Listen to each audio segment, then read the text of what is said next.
مبدئيا كده انا كزينة مش ضد التعدد، دي حاجة شرعها ربنا وما نقدرش نعترض عليها، بس بتبقى قدرات، وعشان هي قدرات فكرة الزوجة التانية دي صعبة جدا، مش أي حد يتحملها.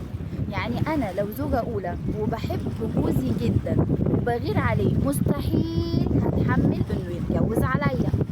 ولا كمان أنا لو مش متجوزة وحد عايزني زوجة تانية مستحيل هوافق على دي، لا أحب أذي مشاعري ولا أحب أذي مشاعر ناس تانية.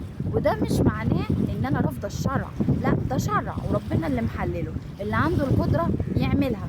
بس اهم حاجة شرط الزواج التاني او التعدد هو العدل، وان يكون عندك مشكلة عايز تحلها، مش اي حاجة كده وخلاص، مش مجرد اوفر ربنا محللهولك تروح تجري واحدة تعجبك تقول اصل ربنا محللها. لا طبعا ده له شروط، والشروط لازم تبقى موجودة عشان تقدر تعمل شرع ربنا. وزي ما بتشوف حقك لازم تشوف حقوق غيرك، الدنيا مش حقوقك انت وبس، ولا هي مجرد انانية وخلاص. اعقلها وتوكل.